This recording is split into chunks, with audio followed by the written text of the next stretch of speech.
Everyone, welcome to frozen brownie. ஸ்ரீலங்காவோட ஃபுட்டுன்னா எல்லாருக்குமே ரொம்ப பிடிக்கும். அதில் வெட்டிங் ஸ்டைல் பிரியாணிங்கிறது அதை விட ரொம்ப பிடிக்கும். அதில் வைக்க போகிற ஒரு மெயினான டிஷ்ஷை தான் நாங்கள் இன்னைக்கு பார்க்க போகிறோம். இந்த ரெசிபிஸை நீங்கள் எவ்வளோ பேர் ட்ரை பண்ணியிருப்பீங்க. சில பேருக்கு வந்திருக்கும், சில பேருக்கு வந்திருக்காது. ஆனால் நான் சொல்லித்தர மாதிரி பண்ணினீங்கன்னா ஈஸியாகவே எல்லாருமே பண்ணிடலாம். இன்னைக்கு நாங்கள் பார்க்க போகிற ரெசிபி என்னென்னா வினாக்கிரி அச்சார். இந்த வினாக்கிரி அச்சாரை எப்படி பண்றதுன்னு நான் உங்களுக்கு ஈஸியா சொல்லித்தரேன். வாங்க வீடியோக்குள்ள போகலாம். Let's start the video. அதுக்கு முன்னாடி ரெசிபியை எல்லாருமே ட்ரை பண்ணி பாருங்க. பார்த்துட்டு கமெண்ட் பண்ணுங்க உங்களுக்கு நல்லா வந்துதா இல்லையான்னு. இதுக்கு தேவையான பொருள் பார்த்துடலாம். இஞ்சி பெரிய துண்டு 3 எடுத்துக்கோங்க. அப்புறமா அதை பேஸ்டா அரைச்சி இந்த மாதிரி எடுத்துக்கோங்க. பூண்டு 3 எடுத்துக்கோங்க. அதையும் பேஸ்ட்டாக அரைச்சி இந்த மாதிரி எடுத்துக்கோங்க.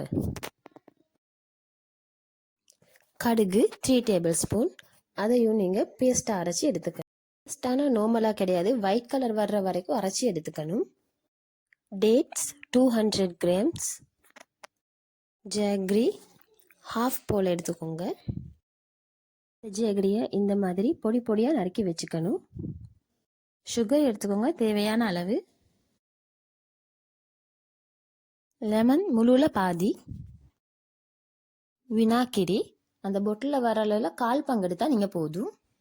மிளகாய்த்தூள் 1 டேபிள் ஸ்பூன், பட்டை சிறு துண்டு, ஸ்ரீலங்காவில் கருவப்பட்டைன்னு கூட சொல்லுவாங்க, ஏலம் 2, உப்பு தேவையான அளவு எடுத்துக்கோங்க, துண்டு மிளகாய் 1 டேபிள் ஸ்பூன், மிளகாய் துண்டு மிளகாய், உப்பு, இது எல்லாத்தையும் இப்போ நாங்கள் ஒன்று ஒன்றா சேர்த்துக்க போகிறோம். வினாக்கிரி அச்சார் அதாவது இந்த மலை பிக்கில் வந்து மண் சட்டியில் செய்யும் போது இன்னும் ரொம்ப டேஸ்டியாக இருக்கும். எல்லாத்தையுமே சேர்த்துட்டு சர்க்கரையை மட்டும் கொஞ்சம் அப்புறமா சேர்த்துக்கலாம். இப்போ நாங்கள் அரைச்சி வச்ச இஞ்சி பூண்டு கடுகு, அதுக்கப்புறமா டேட்ஸ் பொடி பொடியாக நறுக்குன ஜாக்ரி, அதோட பட்டையும் சேர்த்து நாங்கள் ஒவ்வொன்றா அந்த மண் சட்டியில் சேர்த்துடலாம். இந்த வீடியோ உங்களுக்கு ரொம்ப யூஸ்ஃபுல்லாக இருந்ததுன்னா கண்டிப்பாக லைக் பண்ணுங்க. எங்களோட உமாவோட ஸ்பெஷல் அச்சார். நீங்கள் ஒரு பொட்டில் ஸ்டோர் பண்ணி வச்சுட்டு வீட்டில் அவசரத்துக்கு ரைஸ் கூட ஏதாவது இல்லை அப்படின்னா இதை கூட வச்சு உங்களுக்கு சாப்பிடலாம். இப்போ நீங்கள் இதில் வினாக்கிரியை சேர்த்துக்கலாம். பண்ணலாம். ஒரு 1/4 பங்கு போல் நீங்கள் எட் பண்ணிக்கோங்க. சுகர் தேவையான அளவு உங்களுக்கு எவ்வளோ தேவையோ அவ்வளோ எட் பண்ணிக்கோங்க. இதுக்கப்புறமா இதை நல்லா போட்டு பிசையணும். இந்த அளவுக்கு இருக்கணும்.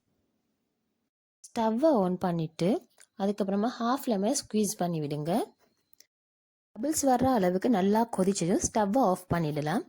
பாருங்க இந்த அளவுக்கு இருக்கணும். இப்போ இதை ஒரு பவுலில் மாற்றிட்டு அதுக்கப்புறமா இது கூட சேர்க்கறதுக்காக ஒரு கேரட் உங்களுக்கு பிடிச்ச மாதிரி கட் பண்ணிக்கோங்க.